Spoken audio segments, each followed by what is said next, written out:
No pasó mucho tiempo antes de que Abimelec, el rey filisteo, viniera a visitarlo.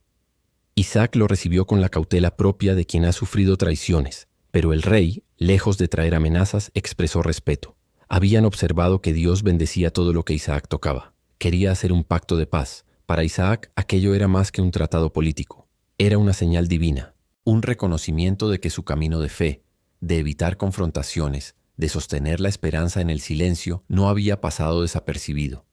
Celebraron el acuerdo compartiendo una comida, como iguales, como hombres que entendían el valor de la paz. Esa noche, mientras los siervos cavaban un nuevo pozo, llegó la noticia. Habían encontrado abundante agua. A Isaac nombró ese pozo Seba, lo que significa juramento, en honor al pacto que acababan de sellar.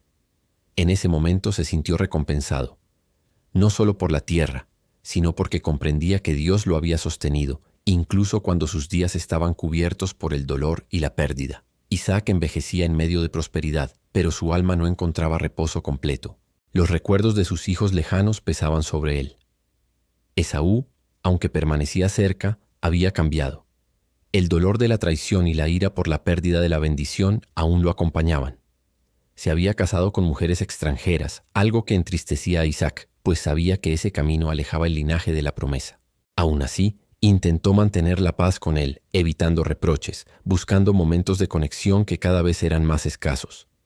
Isaac dedicaba largas horas a la contemplación.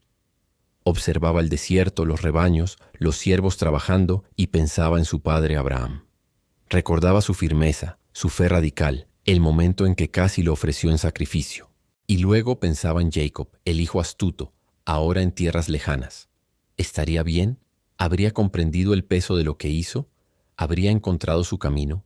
Aunque el vínculo entre ellos se había fracturado, Isaac no podía dejar de amarlo, de orar por él en el silencio de sus noches. Sabía que había cometido errores. Había favorecido a un hijo por encima del otro, y eso había causado una herida profunda. Pero también sabía que de algún modo Dios obraba incluso a través de los errores humanos. Su fe no se desmoronaba, se transformaba. Ya no era la fe juvenil que seguía órdenes sin comprender. Era una fe madura, que aceptaba la incertidumbre como parte del viaje, que sabía esperar sin desesperar.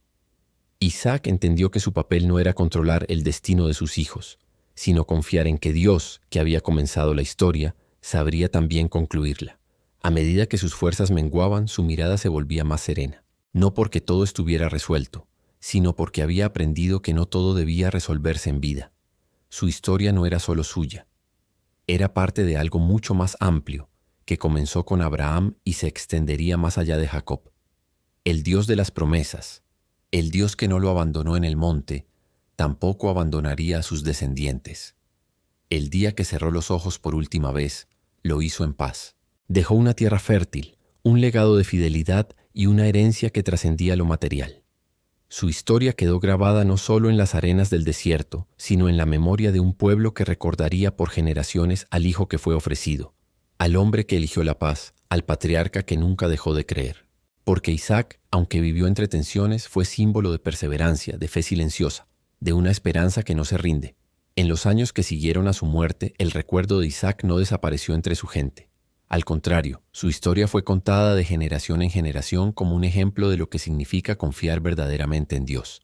A diferencia de muchos líderes que dejan huellas a través de la guerra o del poder, Isaac dejó una marca indeleble a través de su serenidad y su fidelidad constante, incluso cuando el camino era oscuro y las respuestas parecían no llegar nunca. Sus pozos, sus pactos, sus silencios, todo hablaba de un hombre que comprendía que las verdaderas victorias se logran sin necesidad de alzar la voz o la espada.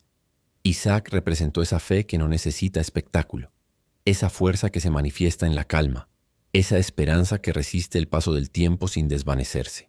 Su legado vivió en Jacob, quien más adelante se transformaría en Israel, el patriarca de una nación. Vivió en la memoria de un pueblo que, aunque atravesó desiertos, exilios y pruebas, nunca olvidó las raíces de su existencia. Isaac fue puente entre la promesa y la realización, entre Abraham y las tribus de Israel. Fue recordado como el hijo obediente, el esposo paciente, el padre herido y el creyente perseverante. Hoy, su historia sigue resonando porque nos habla de procesos que aún vivimos. El de la espera, el de la pérdida, el del perdón, el de la fe que se mantiene firme cuando todo lo demás se tambalea. Isaac nos recuerda que muchas veces los cambios más grandes no se ven de inmediato, pero que la fidelidad a lo que creemos termina abriendo caminos que otros recorrerán. Y así Isaac permanece, no como un personaje lejano, sino como una figura cercana, un ejemplo silencioso de una fe que no necesita ruido para ser poderosa. Porque en cada vida que decide seguir creyendo, en cada corazón que elige la paz, en cada alma que espera confiando, el espíritu de Isaac sigue vivo.